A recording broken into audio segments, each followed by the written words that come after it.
आदाब दोस्तों, खैर मकदम है आप सभी का डिस्पैच में। मैं हूं आपका दोस्त और आपका होस्ट शबरेज़ बशीर।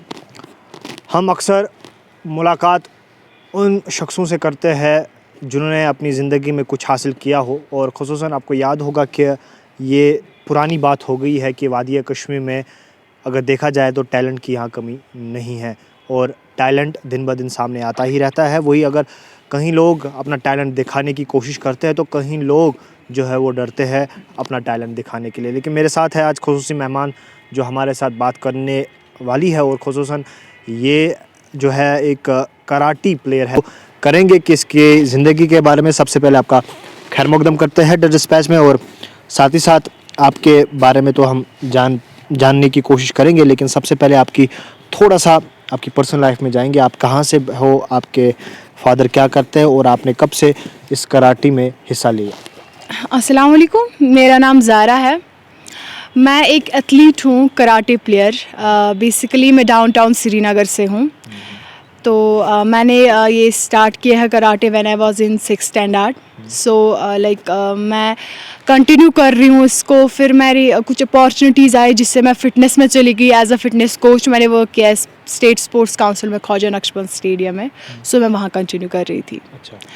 तो फिर ऐसा हुआ कि अप एंड डाउन लाइफ में आते ही आते हैं। सो अभी मैं कंटिन्यू कर रही हूँ एज ए एथलीट। रिसेंटली मैंने कुछ फिटनेस की बात करते हैं तो रिसेंटली मैंने एक इंटरनेशनल में मेडल निकाला है। सो वो जो मेडल है वो मैंने इंडिया में फर्स्ट रैंक पे आई हूँ मैं। So then I got selected in karate. Automatically I got selected as senior vice president district Srinagar. So that's continue हो रहा है। अच्छा, आपकी जो जर्नी के बारे में तो हम जानते ही हैं, लेकिन सबसे पहले थोड़ा सा ना और आपके पर्सनल लाइफ में जाएंगे कि आपकी स्कूलिंग कहाँ से होगी, क्योंकि स्कूलिंग जहाँ से होती है वहाँ पर दिमाग में कुछ अलग सा ही होता है कि हमारे फ्रेंड्स, और उसके बाद हमारी जो गेम्स है, तो उसमें कब आपने पार्टिसिपेट लिया कराटी में, और उसके बाद जब आपको ये दिमाग में आया कि आपको बचपन से इस चीज़ का शौक़ था? हाँ जी, जो मेरी स्कूलिंग कैसेट से हुई है करानगर, तो कंटिन्यू वहाँ पे स्पोर्ट्स बेसिकली था नहीं। अभी अब हो गया है मेरे, मतलब मैंने वहाँ पे मेडल्स अचीव करके दिए उनको, तो उसके बाद स्पोर्ट्स वहाँ के पे आ गया माशाल्लाह। बट ऐसा हुआ क्या था, ये जो सपना था ये मेरी मॉम का था, मतलब उनके अपने बचपन का था, तो पूरा नहीं हो सका। तब की बात तो अलग है, तब कहाँ स्पोर्ट्स था, तो वो तो हमारे टाइम पे अवेयरनेस नहीं थी जब मैं 6th स्टैंडर्ड में थी। बट अब तब क्या हुआ, मैं जब 6th स्टैंडर्ड में थी, मेरे जो कोच थे मोहम्मद इरफान लोन, वो एक बार स्कूल विज़िट करने आए थे। तो हमारे जो प्रिंसिपल है उनको साथ लेके आए क्लासरूम में कि आप ये स्पोर्ट्स कंटिन्यू में, तो ये करा रही है, मार्शल आर्ट टीचर है, जिनको करना है वो नाम लिखवाए। तो उस दिन मेरी लाइफ की जर्नी स्टार्ट हुई है।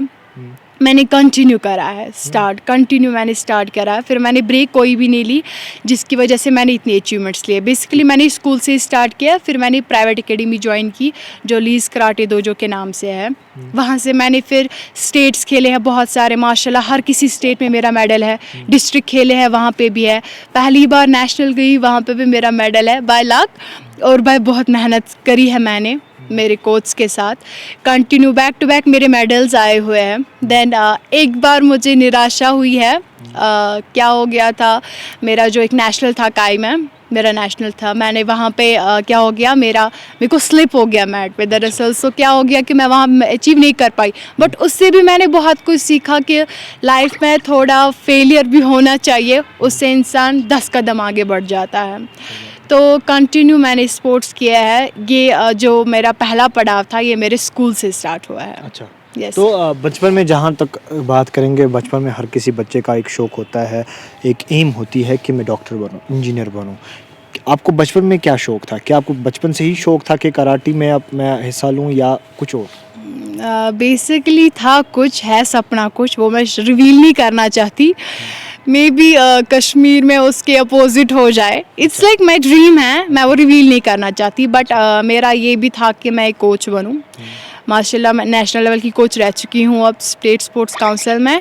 तो बट जो मेरा वो ड्रीम है, आई वांट लाइक मैं वो रिवील नहीं करना चाहती। अच्छा, कराटी में ऐसी चीज़ होती है कि जब बंदा कराटी खेलता है तो कहीं ना कहीं ऐसे पेन होती है कि कहीं लग भी जाती है, या किसी टाइम ऐसा हुआ है कि आपको लगी हुई है तो फिर आपने सोचा दिमाग में, नहीं अब मैं खेलूँगी नहीं, अब मैं आगे नहीं जाऊँगी? ऐसा है कि मैं अपनी एकेडमी में सर की पहली इकलौती लड़की हूँ जिन्होंने कराटे स्टार्ट किया है। कैसेट स्कूल से भी मैं इकलौती लड़की थी जिसने कराटे स्टार्ट किया या स्पोर्ट्स में हिस्सा लिया। तो क्या हुआ है कि आज तक मुझे नहीं लगी, कभी भी नहीं लगी। लाइक हमारे कराटे में वरना बहुतों के दांत टूटे हैं, अच्छा। टांगे टूटी है, बट ऐसा मेरा कुछ नहीं हुआ है। बट हाँ, मेरी वजह से एक दो लग गया है।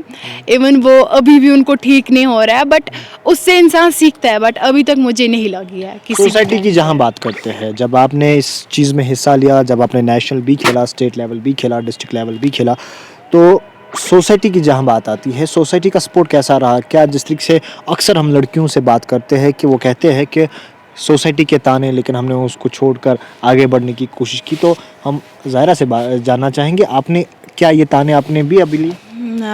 ताने थे तो वो तो आएंगे ही, ओबियसली कश्मीर के हैं हम लोग। यहाँ पे मुझे लगता है अकॉर्डिंग टू मी यहाँ पे बहुत ज़्यादा जेलसी हो जाती है। लड़कों की तो बात नहीं, मैं लड़कियों की बात करूँगी, क्योंकि यहाँ जो लड़कियाँ हैं वो बहुत डिमोटिवेट करती है, और यहाँ के जो सोसाइटी के लोग हैं वो बहुत तंग करते हैं इस रिलेटेड जब कोई लड़की स्पोर्ट्स में जाती है। मैंने भी बहुत स्ट्रगल किया है, अप एंड डाउन्स देखे हैं, जिसमें खाली स्पोर्ट मेरे फैमिली ने किया है, मेरे मॉम डैड ने, जिन्होंने किसी का नहीं सुना। उन्होंने बोला अगर आपको आगे जाना है तो लोगों की बातें करना, बट आप अपने गोल पे ध्यान दो। मेरे ब्रदर है, माशाल्लाह मेरी सिस्टर है, वो मुझसे बड़ी है, जिन्होंने मुझे बहुत ज़्यादा सपोर्ट किया है, मतलब इस लेवल तक पहुंचने का। तो वो उसकी वजह से मुझे कभी ऐसी प्रॉब्लम नहीं हुई कि मैंने कभी ध्यान ही नहीं दिया कि लोग क्या बोलते हैं क्या नहीं बोलते हैं। लोगों का काम तो है बोलना, हमारा काम है उनको इग्नोर करना और आगे बढ़ना। आपने फैमिली की बात की, आपने बोला कि फैमिली ने मुझे बहुत सारा सपोर्ट दिया, लेकिन ऐसा दिन जब पहले स्टार्टिंग में आप कराटे शुरू किया आपने, तो उस वक्त भी आपके पेरेंट्स जो है सपोर्ट में थे? जब मैंने स्टार्ट किया, मैंने आपको बोला 2015 में मेरा पहला मेडल था, गोल्ड ही था। तो बट स्पोर्ट क्या हुआ उस टाइम, क्या हुआ था जब मैंने स्टार्ट ही किया था, मेरे मॉम डैड अवेयर नहीं थे, इवन पूरा कश्मीर अवेयर नहीं था 2015 में। उसमें वो हिट शॉट आ गया जब तजमुल आ गई उसके बाद, बट उससे पहले अवेयरनेस नहीं थी। सो मुझे मेरा एक कज़न था एमटेक होल्डर रिसेंटली, सो उन्होंने मेरी मॉम डैड को समझाया, क्योंकि वो तो इस फील्ड में आ चुके थे। उन्होंने बोला कि स्पोर्ट्स है, मतलब ये बहुत आगे बढ़ेंगी, मतलब इनमें है वैसी मतलब वैसा है इनमें कैपेबिलिटी है इनमें कि आगे जा सकती है, आप मेरे ज़िम्मे इनको छोड़ो। वहाँ पे वो पहले मेरे मोटिवेटर थे। मेरे मॉम डैड भी ऐसे अवेयर नहीं थे ना, तो उन्होंने मुझे हेल्प की, जिसकी वजह से मेरी मॉम डैड ने बोला आप जा सकते हो। फिर अभी तक उन्होंने मुझे सपोर्ट किया, मेरे ब्रदर ने, मेरी सिस्टर ने, मॉम डैड ने, एंड मैं उनके लिए उनको बहुत थैंक्स करना चाहती हूँ। एंड आई वेरी ग्लैड कि मेरे जैसे मॉम डैड है, मैं चाहती हूँ सबको वैसे दे इंशाल्लाह। अभी तक कितने स्ट्रगल्स आपने इसके लिए किए हैं? स्ट्रगल्स की हम बात ही नहीं करेंगे, क्योंकि बीच लाइक इसमें 50% स्ट्रगल है, क्योंकि मतलब ऐसे भी बहुत सारे लोग होते हैं जो मतलब आगे नहीं बढ़ना देते हैं। ये तो है ही, हर किसी फील्ड में कोई ना कोई आ जाता है विलन जो आगे बढ़ने नहीं देते हैं, बट उनको मैंने क्रॉस करके मतलब आगे बढ़ी हूँ। अब मैं इंशाल्लाह मैं चाहती हूँ कि अब कोई स्ट्रगल नहीं हो, अब बस खुशियाँ ही खुशियाँ हो। कोई ऐसा दिन, कोई ऐसा साल या कोई ऐसा महीना आपको ज़िंदगी में आया जिसमें आपने बहुत सारे स्ट्रगल, यानी कि वो ऐसा दिन जो अभी भी आपके जहन में है, आपके दिल में है, जो अभी भी आपको वो कहते हैं ना कि पेन फील करता है, कैसी कोई बात? हाँ है ऐसा, लाइक मेरे एक नेशनल्स पे मैं बताऊँगी, मेरे एक नेशनल्स पे जिस दिन मैंने पहली बार मतलब मैंने हारा था, सीधी सी बात है। जब कंटिन्यू गोल्ड लेना, कंटिन्यू मेडल्स लाना, यहाँ से जाना वहाँ से हाथ खाली नहीं आना, लाइक बहुत कुछ होता है। फिर अगर बीच में लग जाता है ना ब्रेक एक बार, तो बहुत ज़्यादा मतलब मैं बहुत ज़्यादा फ्रस्ट्रेट हो गई थी, गुस्सा घर वालों पे निकालना, मैंने क्यों हारा, स्लिप हो गया था। क्योंकि मैंने क्या किया था, जब हम लोग मैच अरीना में खेल रहे थे तो मेरा स्लिप हो गया था। इवन वरना मेरा तीसरा फाइट था, ब्रोंज के लिए ही था, तीसरी फाइट थी। नेशनल्स है, वहाँ बहुत ज़्यादा पार्टिसिपेंट्स होते थे, तो वो एक किस्म का मेरे लिए एक सदमा था वहाँ पे, मतलब मेडल नहीं निकालना। बट मैं उसमें भी शुक्रान पढ़ती हूँ, क्योंकि उससे भी मैंने बहुत कुछ, उसमें मैंने नहीं निकाला, आगे वाले नेशनल्स में मैंने मेडल निकाल लिया। अच्छा। तो वो भी मेरे लिए एक कहते हैं अचीवमेंट ही बन गई। सही बात है। तो आप अभी तक जो है बाहर भी गए हो खेलने के लिए, बाहर से मुल्कों की तरफ भी आपने नज़ारा देखा है, लेकिन हम अपनी वादी कश्मीर की बात करते हैं। आपको नहीं लगता है यहाँ कहीं ना कहीं इंफ्रास्ट्रक्चर की कमी है? बहुत सारे ऐसे जो गेम्स है, चाहे वो कराटी हो, चाहे वो रग्बी हो, या कोई भी ऐसी गेम हो, जिसमें अभी तक उतना सपोर्ट नहीं मिलता है बच्चे को जितना उसको मिलना चाहिए। मैं इंफ्रास्ट्रक्चर की बात करते हैं कि जो बाहर है वहाँ पे मतलब बहुत ज़्यादा मतलब वहाँ पे बहुत ज़्यादा सिस्टम है कि लाइक उनको उनके लिए इक्विपमेंट्स होते हैं, उनको प्रोवाइड करते हैं एंड ऑल। जब हमारे वहीदुर रहमान परा था तब पीडीपी था ना तब हुकूमत में, तो क्या हुआ था आपको पता है कि हर किसी जगह स्पोर्ट्स ही स्पोर्ट्स था। मतलब यहाँ पे एक बहुत बड़ा फंक्शन हुआ था जो हम लोग एनआईएस गए थे 182, तो उन्होंने वो सक्सेसफुल किया था, जिसमें हमारे हॉनरेबल होम मिनिस्टर भी आए थे, राजनाथ, वो लोग भी आए थे। वो हम लोगों की वजह से सक्सेसफुल हुआ था। वो हम 82 कोच थे, हम लोगों के स्टूडेंट्स थे अक्रॉस, मुझे लगता है 30-40,000 लोग आए थे वहाँ पे, यूथ आया था हमारा, जो बहुत मोटिवेट हुए वहाँ पे उस दिन। वहाँ पे अवार्ड सेरेमनी भी हो गई। मतलब उन्होंने उस टाइम बहुत ज़्यादा स्पोर्ट्स में ध्यान दिया। तो अभी आप अगर देखोगे, अभी तब से लेके अब तक कश्मीर में नए नए केसेस आ रहे हैं। मतलब अब एक लड़की है जिसने गोल्ड निकाला, वो है, फलाना है, फिस्ताना है, जो लोग आगे बढ़ रहे हैं, इस जस्ट कि ये उसकी वजह से हो गया। तब से अब थोड़ी सी कमी है कि अब थोड़ा मतलब वैसे नेशनल्स नहीं हो रहे, क्योंकि ये तो हर किसी के हो गया, कोरोना हो गया। अदरवाइज़ ठीक ठाक है कश्मीर में स्पोर्ट्स तब से लेके अब तक। ज़रा पहले आप एक प्लेयर थे, अब एक कोच बन गए हो, अब आपके पास स्टूडेंट्स भी आते होंगे, उनको आप सिखाते भी होंगे, तो किस तरीके से आप उनको सिखाते हैं? फिर उनका एक अलग अलग मिजाज होता है, जो एक कहते हैं ना कि हाथों में 5 उंगलियां एक जैसी नहीं होती है, तो किस तरीके से उनको आप हैंडल करते हैं? तो क्या है, मैं फ़िटनेस कोच हूँ, तो कराटे मेरी खुद की गेम है, एथलीट हूँ मैं तो, बट मैं जो कोच हूँ मैं फ़िटनेस हूँ। मेरा जो रहता है, मेरा बच्चों के साथ बहुत स्ट्रिक्ट रहना होता है, क्योंकि फ़िटनेस एक ऐसी चीज़ है, अगर एक कोच उनके साथ स्ट्रिक्ट नहीं रहेगा तो वो ध्यान नहीं देंगे। पहले ही डाइट की बात होती है, उनको रोज़ लाइक एक्सरसाइजेस करवाना, मतलब उनको, मैं तो कार्डियो की हूँ, उनको मतलब बहुत ध्यान देना पड़ता है, तो मुझे स्ट्रिक्ट रहना पड़ता है। हाँ, बेशक कि हाथों में 5 उंगलियाँ सेम नहीं होती है, बट यूँ है कि मुझे उनको हर किसी को डिफरेंट तरीके से ट्रीट करना पड़ता है, क्योंकि उनका डिफरेंट लोगों को डिफरेंट मिजाज होता है, मतलब दूसरे मतलब डिफरेंट होते हैं ना, और कोई सेम तो नहीं होता। तो मुझे उनको क्या करना पड़ता है, मुझे उनको उनकी नज़रिए से देखना पड़ता है। अभी तक मुझे कभी कोई ऐसी प्रॉब्लम नहीं आई कि किसी बच्चे को कुछ नहीं हुआ। माशाल्लाह, जहाँ जिम्स में मैंने भी काम किया है, वहाँ पे बहुत अच्छा रिजल्ट आया है, इंशाल्लाह आता रहेगा। अच्छा, वुमेंस एम्पावरमेंट की बात करता हूँ। वुमेंस एम्पावरमेंट जहाँ अक्सर बड़े बड़े इवेंट्स किए जाते हैं, एक बड़े बड़े जो है ऑर्गेनाइजेशंस फंक्शंस होते हैं इस बारे में पूरे दुनिया में, वही जहाँ वादी कश्मीर की बात करते हैं तो वादी कश्मीर में ऐसे भी इवेंट्स होते हैं। आपको लगता है कि जहाँ उस इवेंट की बात करते हैं वुमेंस एम्पावरमेंट की, कहते हैं कि आखिर लड़की क्या है, आखिर जो है औरत क्या है, लेकिन आपको लगता है यहाँ पर कमतर माना जाता है लड़कियों को? हाँ, ये बात सही है, आपने बिल्कुल सही बात बोली है कि यहाँ की जो सोसाइटी है वो लड़कियों को ऊपर ही नहीं उठने देती है। ये एक कड़वा सच है।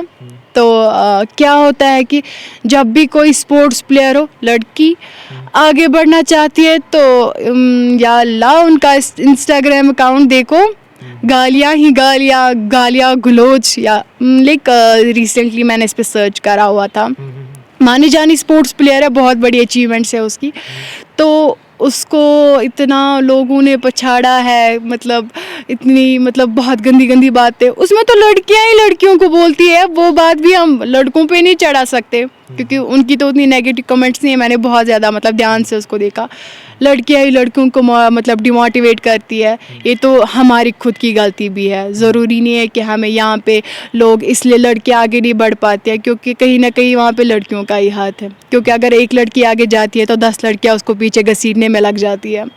तो ये सोसाइटी में अगर बोलेंगे ये मेल पे है, ऐसा कुछ नहीं है, इसमें बहुत बड़ा हाथ लड़कियों का भी है। अच्छा, तो आप एक तरफ से वादी कश्मीर की आज शिद्दत सर्दी और शिद्दत सर्दी के बीच आप यहाँ पर आए, तो आपने अपना कीमती वक्त निकाला। लेकिन आखिरी मैसेज हमारे जो व्यूअर्स है, जो देख रहे हैं, आपको देख रहे हैं, आप कश्मीर की बेटी हो, क्या मैसेज रहेगी आपकी उन लड़कियों को और उन लड़कों को? मेरी ये मैसेज रहेगी कि अगर आप देखते हो किसी स्पोर्ट्स प्लेयर में या किसी में भी कोई गलती है, बजाय आप उनको कमेंट करें, उससे बेहतर आप उनको इनबॉक्स करें ताकि वो अपनी गलती को सुधार सके। क्योंकि मैंने इस मुद्दे को इसलिए लिया क्योंकि मैं भी मैं भी थोड़ा सा फेम गेन करने वाली हूँ कि मेरा भी थोड़ा सा अचीवमेंट्स हो रहे हैं, तो मैं चाहती हूँ कि मेरे में कोई ऐसा कमेंट करे, क्योंकि मेरे लिए सेल्फ एस्टीम मैटर्स है। उन्होंने चुप करी, मैं चुप करने वाली नहीं हूँ। इसके हिसाब से बहुत सारे केसेस होते हैं, maybe I can go for it, क्योंकि मैं ये बर्दाश्त नहीं कर सकी कोई मेरे लिए ऐसी नेगेटिविटी फैलाए।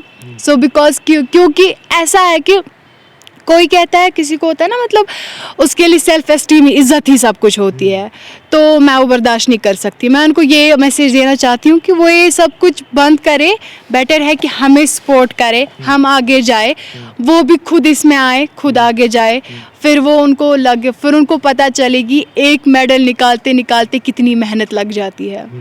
मतलब कहते हैं ना, वो घिस जाता है इंसान मेहनत करते करते, खून पसीने का मेडल होता है, बल्कि वो गोल्ड नहीं होता, बट हमारे लिए गोल्ड से डायमंड बन जाता है जब वो हमारे हाथ में आ जाता है। मैं चाहती हूँ कि वो हमें सपोर्ट करे, मुझे ही नहीं, हर किसी स्पोर्ट्स पर्सन को, हर किसी उस वुमेन को जो कुछ अचीव करना चाहती है। चलिए ज़ायरा कराटे के साथ साथ एक हिटलर भी है, क्योंकि चुनौती सीधे इसने दी। चलिए शुक्रिया हमारे साथ बात करने के लिए।